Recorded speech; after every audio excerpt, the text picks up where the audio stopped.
Welcome back to the Career Channel. Today I'm talking about an important topic that can actually hinder your job search, and that's resume mistakes. Your resume is often the first impression you make on an employer, whether it's the recruiter, the hiring manager, so you gotta get it right. Unfortunately, there are common mistakes that you might be making on your resume and likely why you're not getting interviews. In this video, I'm highlighting some of the most common resume mistakes I've seen in my years throughout recruiting and what you should be doing instead.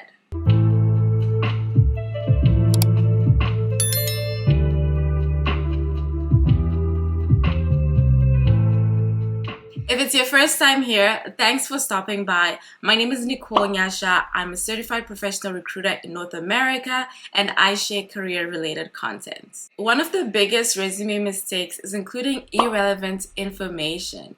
When drafting your resume, you should always keep in mind that the recruiter will only scan through it for a few seconds.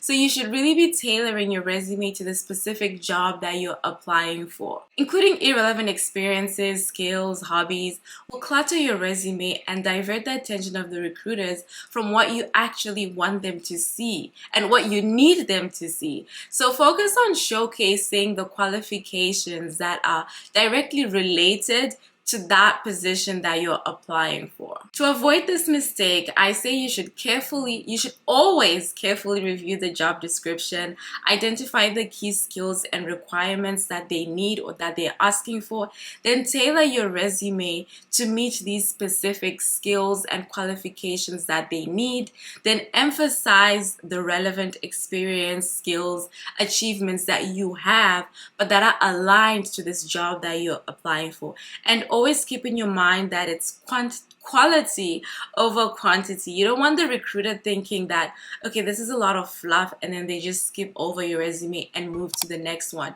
So make sure you're really highlighting the key and major points and putting those in your resume. Another common mistake that might actually be hindering your chances of getting interviews is typos and grammar errors on your resume.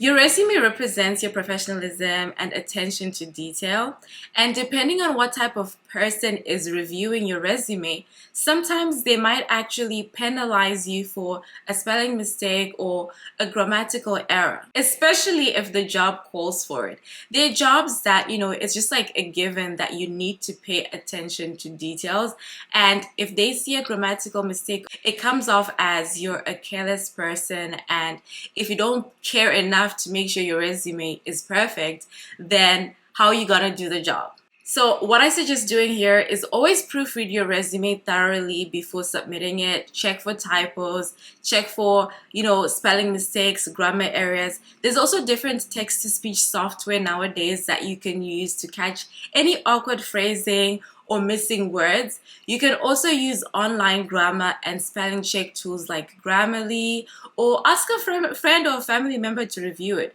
And with tools, I know Grammarly, for the free version, you don't even have to pay for it to check things like typos. Remember that your resume is a marketing or a branding document. Think about it this way. Your resume is the first point of contact that particular organization is having with you. And so you want to avoid, minor things like spelling mistakes or errors, because that's your personal brand. When they look at that piece of paper or when they go through that document, they're already judging you and they're already evaluating you. So don't give them a reason to say no. Many job seekers also make the mistake of not highlighting their achievements with specific numbers or metrics. On behalf of most recruiters, I just want to say, please stop using vague statements such as increased sales, improved the process.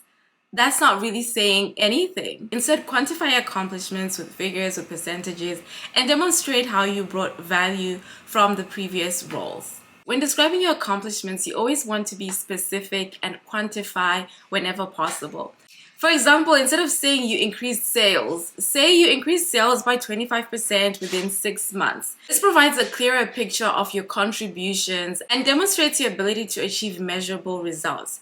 Remember that numbers speak louder than words, and impact doesn't always have to be monetary or sales related, because not everybody is in a sales position. Not everybody is in a position where they have access to directly increase revenue.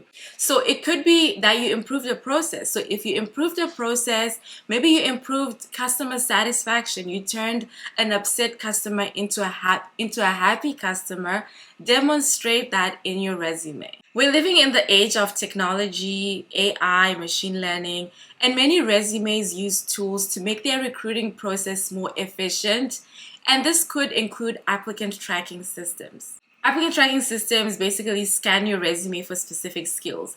And if your resume is missing particular skills, it might automatically get archived. So you have to make sure that your resume is keyword rich. You can do this by researching job descriptions and trying to figure out what are the common keywords that pop up in the jobs that you're trying to apply for. Then you want to incorporate these keywords strategically and sprinkle them all over your resume. There are different free tools that you can use to do this. For example, monkeylearn.com. Just search free word cloud online and something will pop up for you to use. So to improve your chances of getting through the initial screening process, you always want to ensure that your resume includes the relevant keywords. So this could be based on your title, your skills. In summary, get rid of the irrelevant information, check for typos and grammatical errors, use measurable and quantifiable achievements, and also use keywords on your resume. I hope you found this video insightful. Check out this video that goes into further detail on resume writing. God bless you for watching, and I will see you in the next video.